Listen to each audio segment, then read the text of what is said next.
आशीर्वाद घेण्यासाठी या ठिकाणी आलेलो आहे। कारण लोकसभेची निवडणूक म्हणल्यानंतर आपल्या बऱ्याच जणांना असं वाटतं की जाऊ दे, देशाची निवडणूक की आपल्याला काय करायचंय, आपण महानगरपालिकेची निवडणूक आल्यानंतर लक्ष देतो, विधानसभेच्या निवडणुकीला लक्ष देतो, लोकसभेची निवडणूक म्हणलो की आपण होतो जाऊ दे देशाची निवडणूक आहे। पण सगळ्यात महत्वाची जी निवडणूक असेल ती म्हणजे लोकसभेची देशाची निवडणूक आहे। कारण देशाचं भवितव्य घडवणारी निवडणूक आहे, देशातील लोकशाही जिवंत ठेवणारी ही निवडणूक आहे। डॉक्टर बाबासाहेब आंबेडकरांनी घटना लिहिली ते संविधान जिवंत ठेवण्याची निवडणूक आहे। आज देशामध्ये काय परिस्थिती, देशामध्ये हुकुमशाहीच्या पद्धतीने वाटचाल चालू आहे। जे न्यायदेवता म्हणून ज्या सुप्रीम कोर्टाकडे हायकोर्टाकडे पाहतो ती न्यायदेवता सुद्धा आज या ठिकाणी एका चौकटीत अडकलेली आहे। म्हणजे वरिष्ठ लेव्हलला सांगितलं जातं आणि त्याच पद्धतीने निकाल सुद्धा दिला जातो। म्हणजे न्यायदेवता राहिलेले नाही, केंद्रीय एजन्सीचा वेगवेगळ्या एजन्सीचा वापर करायचा आणि वेगवेगळ्या राज्यामध्ये सत्तांतरण करायचे, ईडी सारखी एजन्सीचा वापर करायचा, सीबीआय सारख्या एजन्सीचा वापर करायचा। आज दिल्लीमध्ये दिल्लीचा मुख्यमंत्री केजरीवाल अतिशय चांगलं काम करणाऱ्या मुख्यमंत्र्याला सुद्धा जेलमध्ये टाकलं जातं। राज्यामध्ये आम्ही मागच्या 4-4.5 वर्षामध्ये पाहिलं, या ईडी आणि सीबीआयची चौकशीमुळे अनेक आमदारांना त्या ठिकाणी त्रास देण्याचं काम केलं।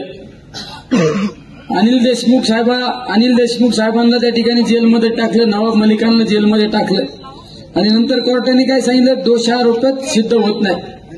हे सरकारमध्ये सुद्धा जे बदल घडले ते फक्त आणि फक्त या ईडी आणि सीबीआय केंद्रीय एजन्सीचा वापर केला। आज एखादा विरोधात बोलला का त्याला जेलमध्ये टाकलं जातं, त्याला वेगवेगळ्या गुन्ह्यात त्याला अडकवण्याचा प्रयत्न केला जातो आणि त्यांच्या मांडीला मांडी लावून बसला का तू झाला साधू संत। अरे ही कोणची पद्धत, केंद्रात त्याच पद्धतीने चालू आहे आणि राज्यात तर त्यापेक्षा डबल चालू आहे।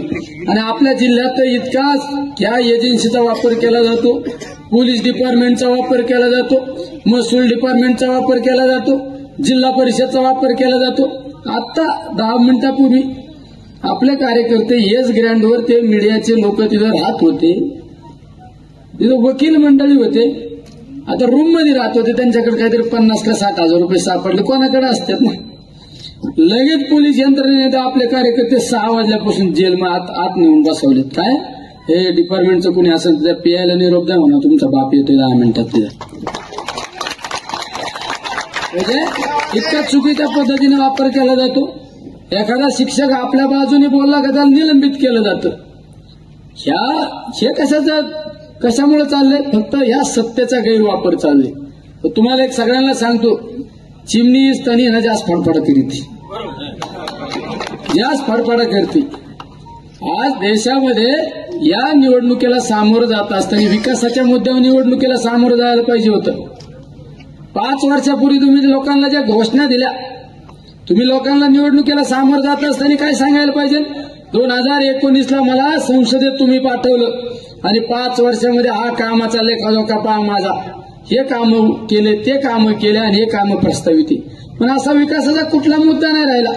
मध्ये काय डाळ वाटपच केली, डाळ आणि साखर वाटप केली आणि प्रत्येक भागात डफड्यावाले ठेवले बाळासाहेब। ईद पण आहे।